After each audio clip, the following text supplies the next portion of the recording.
نعرے تکبیر!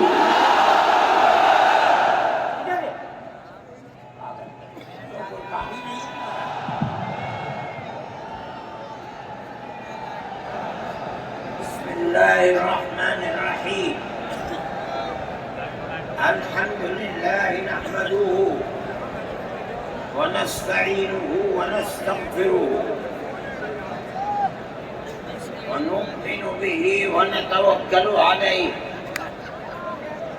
ونعوذ باللہ من شرور انفسنا ومن سیئات اعمالنا من يهده الله فلا مضل له ومن يضلله فلا هادي له ونشهد أن لا إله إلا الله وحده لا شريك له ونشهد أن سيدنا ومولانا محمدا عبده ورسوله أما بعد مسلم پرسنل لا بورڈ کے صدر محترم نائیڈو صاحب کے نائب صدر اور ہمارے مہدی صاحب، دوسرے حضرات جو یہاں بیٹھے ہوئے ہیں، اور یہ جمع غفیر لاکھوں آدمی جو آئے ہیں جمعیت علماء کی دعوت پر، میں جمعیت علماء کے ان ورکرز اور آئے ہوئے مہمانوں کا دل کی گہرائیوں سے شکریہ ادا کرتا ہوں۔ جن لوگوں نے جمعیت علماء ہند کی دعوت پر اپنے احباب کو جمع کیا اور اپنے خرچ سے جمعیت علماء کا ایک پیسہ کیا پھوٹی کوڑی میں نہیں لگی، آپ ہی لوگ کروڑوں روپیہ خرچ کر کے اپنی بسوں کا خود ہی انتظام کر کے یہاں تشریف لائے دعوت پر، اور آ کر بیٹھے۔ جمعیت علماء ہند کے خدام کے دل میں اس کی بڑی قدر ہے۔ اللہ آپ حضرات کو اس کا بہتر بدلہ عطا فرمائے۔ میرے محترم بزرگوں، آج ہی کا مسئلہ یہ نہیں ہے۔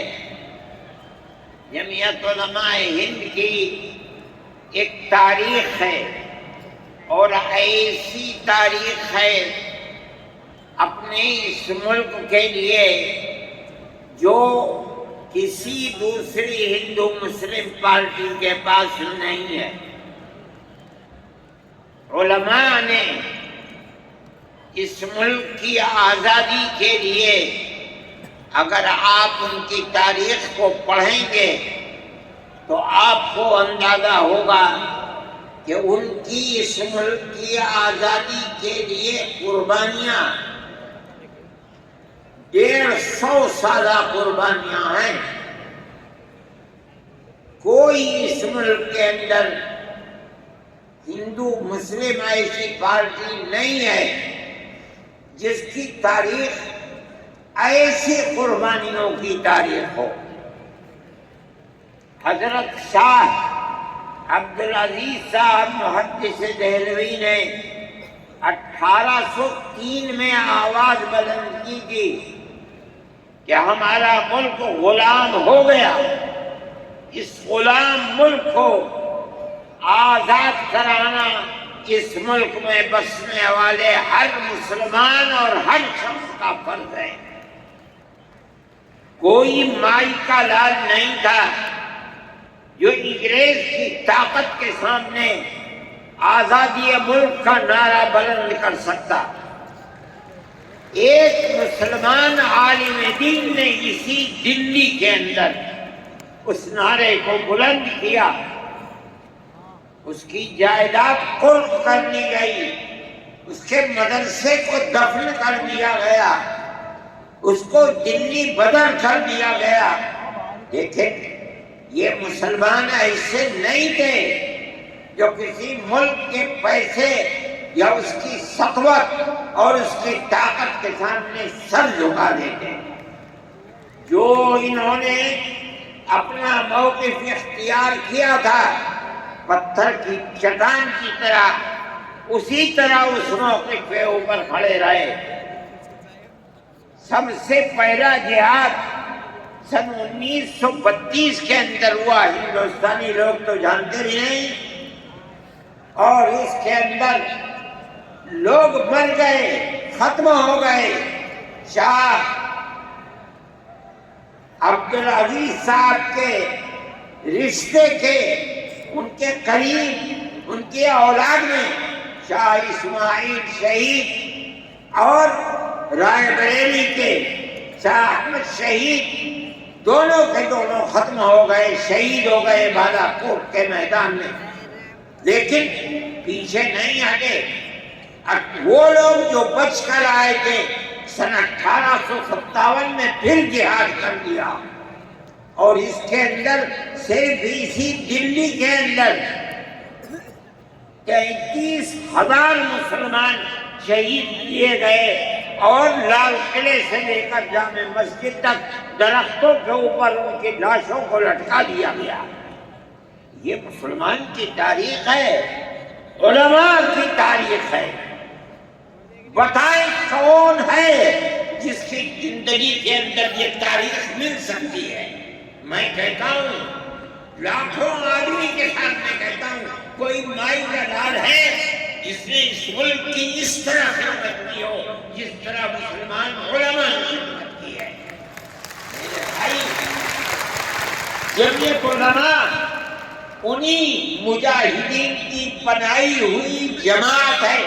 ہم تو ان کے جوتے سیدھے کرنے والے ہیں۔ ہمارا کیا کام ہے؟ ایک ہی کام ہے کہ انہوں نے جو جمعیت کی بنیاد کے اندر ہندو مسلم اتحاد اور ملک کے ہر بسنے والے کو ایک پیغام دیا تھا پیار و محبت کا، ہم اسی پیغام کو لیے بیٹھے ہوئے ہیں۔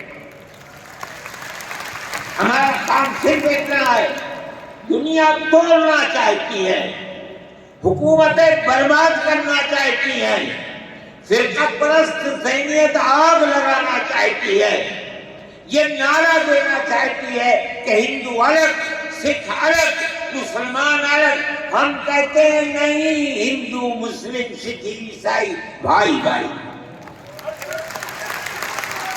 یہ ہمارا پیغام نہیں ہے، ان بزرگوں کا پیغام ہے جنہوں نے پھانسیوں کے تختوں کو چوما، اپنے اس ملک کے لیے چوما ہے، اس کی آزادی کے لیے چوما ہے۔ اس ملک کے اندر یگانگت، اتحاد، جس کو آج آگ لگایا جا رہا ہے، ہمارے بزرگوں نے اسی اتحاد کے لیے اپنی قیمتی جانوں کو قربان کیا ہے، اور ان کا مقصد یہ تھا کہ ملک آزاد ہو جائے۔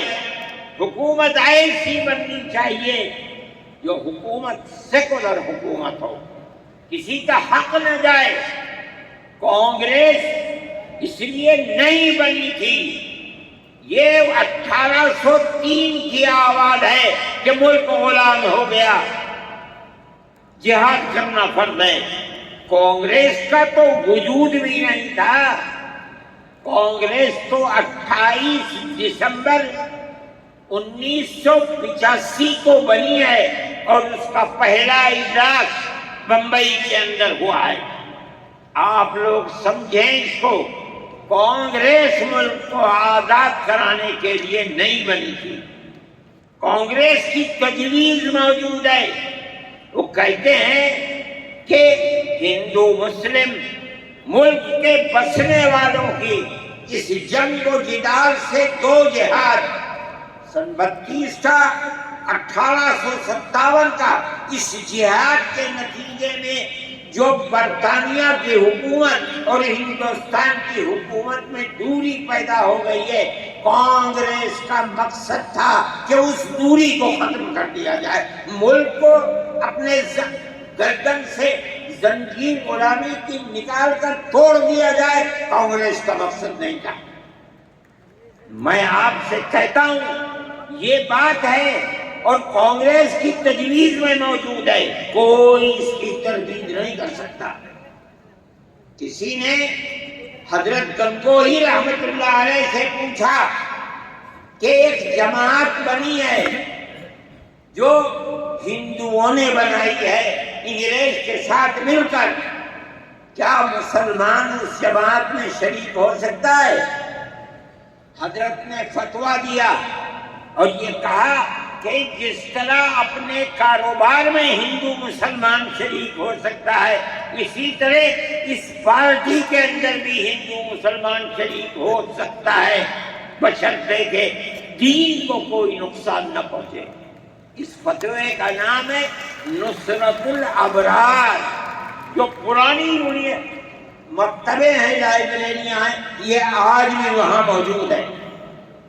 یہ صرف فتویٰ نہیں ہے، یہ اس لیے ہے کہ یہ اشارہ ہے کہ مسلمانوں کو کانگریس کے ساتھ شریک ہونا چاہیے اور کانگریس کے اس نظریے کو بدلنا چاہیے، کانگریس کے اندر مستقل غلامی کی زنجیر کو توڑنے کے لیے اور انگریز کے ساتھ جہاد کرنے کے لیے تیار کرنا چاہیے۔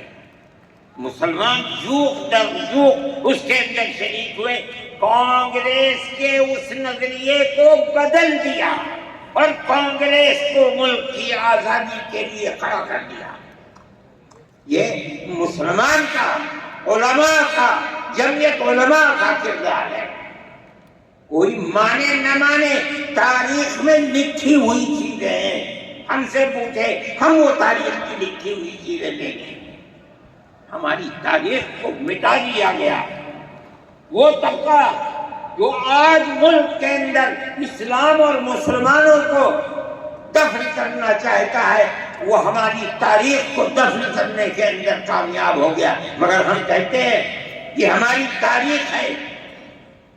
میرے بھائی، ملک اسی طرح چلتا رہا، جیسے جیسے آزادی قریب آتی رہی، جمعیت علماء ہند وہ تنہا ایک جماعت تھی جو برابر موتی لال نہرو، جواہر لال نہرو، گاندھی جی سے یہ بات کہتی رہی کہ ہمیں ضمانت دو، ہم 143 سال ہیں ہماری زندگی، جہاد کی زندگی، ہمیں یہ ضمانت دو کہ ملک آزاد ہوگا تو اس کا کردار سیکولر کردار ہوگا، دستور سیکولر دستور ہوگا، جس کے اندر ہندو، مسلمان، سکھ، پارسی، عیسائی ہر ایک کو اپنے مذہب کے ساتھ جینے کا ہوگا اور حکومت کا کوئی مذہب نہیں ہوگا۔ ہمارے پاس تجویزیں موجود ہیں، برابر ہمیں مفتی کفایت اللہ صاحب جو جمعیت علماء کے اس وقت صدر تھے، نام لے کر ان کے پاس موتی لال نہرو، گاندھی جی، یہ لوگ اپنی ورکنگ کمیٹیوں کی تجاویز بھیجتے ہیں، مفتی صاحب کرم فرما، مفتی صاحب یہ ہے کہ ہمارا ملک جب آزاد ہوگا ہم گارنٹی دیتے ہیں کہ ملک سیکولر ملک ہوگا۔ اس کا کیا مطلب ہے؟ ہمارا کردار، ہمارا مذہب، ہمارا وقت، ہر چیز آزاد رہے گا، مسلمان جس طرح چاہے گا اپنی زندگی گزارے گا، اپنے مذہب کو سینے سے لگا کر زندگی گزارے گا۔ میں یہ بات صرف ہوائی نہیں کہہ رہا ہوں، آپ غور سے اس تحریر کا ایک ایک لفظ سنیں۔ ہری پور ضلع سورت کا اجلاس عام جو 19 20 21 فروری 1938 میں 47 میں ملک آزاد ہوا. یہ اجلاس 1938 میں، اس سے بھی 9 سال پہلے، یعنی آج کے مقابلے میں 80 سال پہلے یہ اجلاس ہوا تھا. اس کے اندر تجویز کیا. ورکنگ کمیٹی نے 1937 میں اپنی کلکتے کی میٹنگ میں اقلیتوں کے حقوق پر جو تجویز پاس کی تھی اسے یہ کانگریس منظور کرتی ہے. اس وقت کی بات ہے. اور نئے سرے سے اعلان کرتی ہے کہ ہندوستان کی اقلیتوں کے تمدنی، مذہبی اور لسانی حقوق کی حفاظت کرنا کانگریس کا پہلا فرض اور بنیادی پالیسی ہے، تاکہ حکومت کی کسی بھی ایسی اسکیم میں جس میں کانگریس شریک ہو، اقلیتوں کو ترقی اور نشو و نما کا زیادہ سے زیادہ موقع مل سکے. آپ الفاظ پر غور کیجئے. اور وہ قوم کی سیاسی، اقتصادی اور کلچرل زندگی میں پورا حصہ لے سکے. اس کے بعد اس بنیاد پر مسلمانوں کو مطمئن رہنا چاہیے کہ آزاد ہندوستان کی حکومت میں ان کا مذہبی فرائض، اذان، نماز، جمعہ، عید، روزہ، حج، زکوٰۃ، مذہبی تبلیغ، مساجد، مقابر، قربانی، مذہبی جلوس، مذہبی جلسے وغیرہ جملہ مذہبی رسوم اور مذہبی ادارے محفوظ ہوں گے. اور اسی طرح ان کی تہذیب و تمدن، ان کے تعلیمی ادارے، خانقاہیں، امام باڑے، عیدگاہیں، تکیے، کربلائیں، آثار قدیمہ، اوقاف وغیرہ سب محفوظ ہوں گے. اور اسی طرح ان کی زبان، ان کی شاعری، رسم الخط وغیرہ سب کے سب آزاد اور محفوظ ہوں گے. کسی پر کوئی رکاوٹ اور قید نہ ہو. جو میں آپ سے کہہ رہا ہوں، آپ دیکھیے، یو پی کانگریس کا شائع کردہ election board national herald press Lucknow 1946 کے اندر، شاید 10 فروری ہے جو میں نے نقل کیا ہے، وہ مٹا ہوا تھا، اس کے اندر یہ بلیٹن شائع ہوا ہے. میں کہتا ہوں کہ ہندوستان کی جمعیت علماء کے بار بار کچھوٹے لگانے پر وعدہ کرو کہ ملک سیکولر ملک ہے، وہ وعدہ کرنا ہی چاہتے ہیں. میں آج آپ سے پوچھتا ہوں کہ اس میں سب سے پہلی چیز ہے کہ مسلمانوں کا مذہب اور مذہبی فرائض محفوظ رہیں گے. آج میں پوچھتا ہوں، ملک کی آزادی کو 70-80 سال ہو رہے ہیں، بتائیے کیا محفوظ ہے مسلمانوں کا؟ آپ مذہب محفوظ ہے مسلمانوں کا؟ کیا آپ نے مسلمان مذہب کا مسئلہ قرآن و حدیث سے ثابت ہے؟ آپ جو کچھ کر سکتے تھے آپ نے نکاح اور طلاق کے اندر کر دیا، بہت کا معمول ہے. آپ کی حکومت اتراکھنڈ میں ہے، آپ یکساں سول کوڈ، یعنی کوئی تعلق مسلمان کا مذہب سے نہیں ہوگا. گورنمنٹ جو قائم کرے گی اس کے اوپر مسلمان کو چلنا ہوگا. کہاں کا سیکولرزم ہے؟ کیا مسلمان اس پر اطمینان کر سکتا ہے؟ آپ کی زندگی اور آپ کی حکومت کا بنیادی ناپاک پتھر یہ ہے کہ مسلمان کو اپنے مذہب سے آپ دور کر دیں. کیا آپ اسے قبول کریں گے؟ یہ آج کی حکومت کا یہ مسئلہ ہے. مذہبی فرائض کہاں کے آپ زندہ رہ گئے. آج آپ نے مسئلہ بنایا ہے کہ اتراکھنڈ کی ریاست اور شہروں کے اندر مسلمان جو 50 سال سے آباد ہے آباد بھی نہیں رہ سکے گا. یہ آپ کا کردار ہے، یہ تصویر ہے اور ناپاک تصویر ہے. اس تصویر کو آپ پیش کر رہے ہیں، یہ تصویر سیکولر دستور کی تصویر نہیں ہے. ہمارا آج کا یہ کنونشن سیکولر دستور کی حفاظت کے لیے ہے. کہاں ہے؟ کیا کر رہے ہو؟ اس ملک کو، ملک میں رہنے والوں کے لیے جہنم بنا رہے ہو. جمعیت علماء اس کو قبول نہیں کریں گے. ہم تو کہہ رہے ہیں اس بات کو، کسی کی زبان اٹھتی ہو یا نہ اٹھتی ہو، لیکن ہم کہتے ہیں کہ جو ہو رہا ہے وہ ملک کو آگ لگانے کے لیے، دستور کو آگ لگانے کے لیے ہو رہا ہے. جمعیت علماء اسے قبول نہیں کرے گی.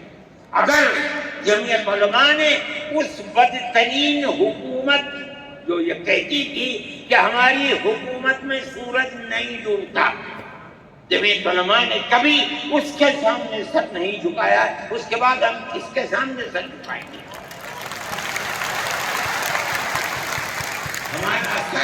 ہمارا سر صرف ایک اللہ کے سامنے جھکتا ہے اور کبھی نہیں. میرے بھائی، آپ ایک اس کو لیتے ہیں، میں کہتا ہوں آپ کیا کہتے ہیں؟ اس کے اندر جہاں ہے وہاں اسی طریقے سے اوقاف وغیرہ سب محفوظ ہوں گے. اوقاف محفوظ ہیں. یہ آپ کے سامنے حضرت مولانا بیٹھے ہوئے ہیں، تقریر کی ہے. اوقاف کو ہڑپنا چاہیے. ہماری مسجدیں اسی دلی کے اندر 400 500 سال کی مسجدیں ہیں، جس میں جمعیت علماء کا دفتر بنا ہوا ہے. عبد النبی اکبر کے زمانے کی مسجد ہے. اور کتنی مسجدیں جن کے پاس اوقاف، اللہ اکبر، لاکھوں کروڑ کے اوقاف ہیں. جونپور میں جا کر کے دیکھو کیسی مسجدیں ہیں. دلی کے قرب و جوار میں دیکھو کتنی بڑی بڑی مسجدیں ہیں.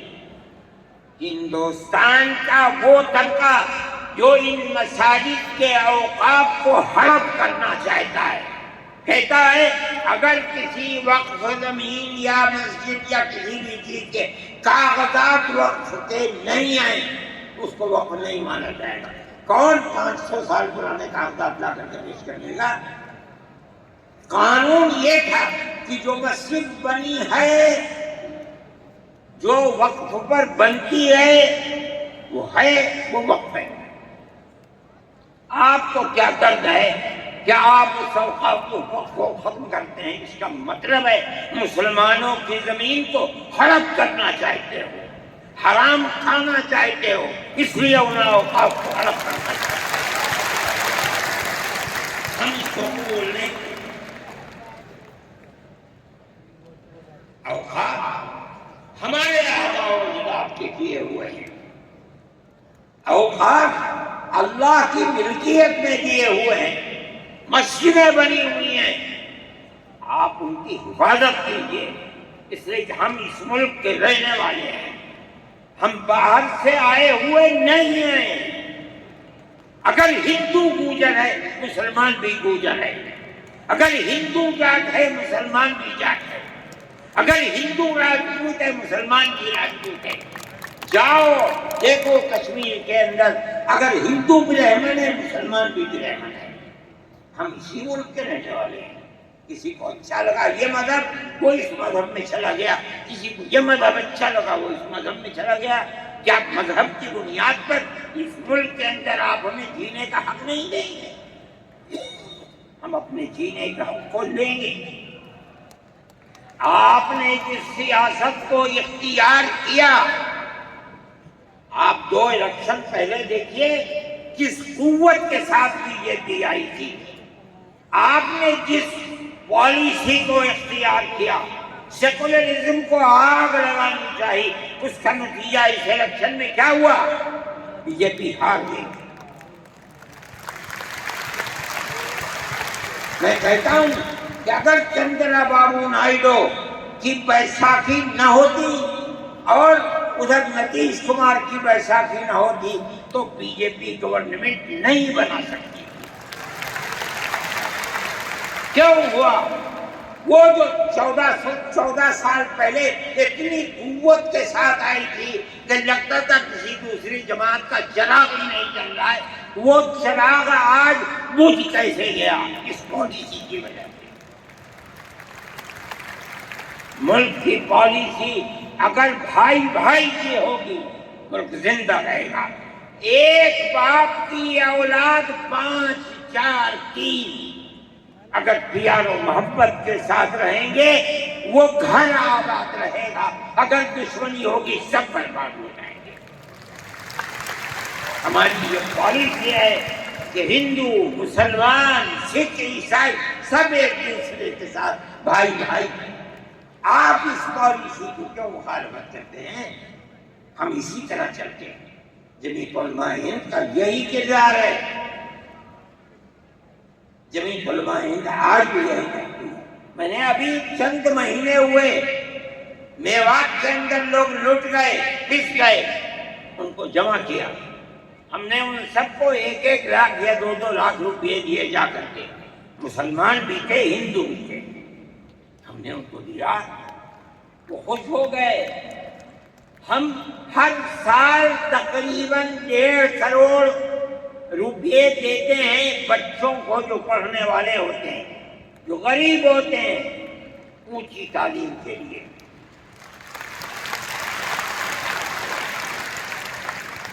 اس کے اندر مسلمان بچے بھی ہوتے ہیں، ہندو بچے بھی ہوتے ہیں. جمعیت علماء ہر ایک کی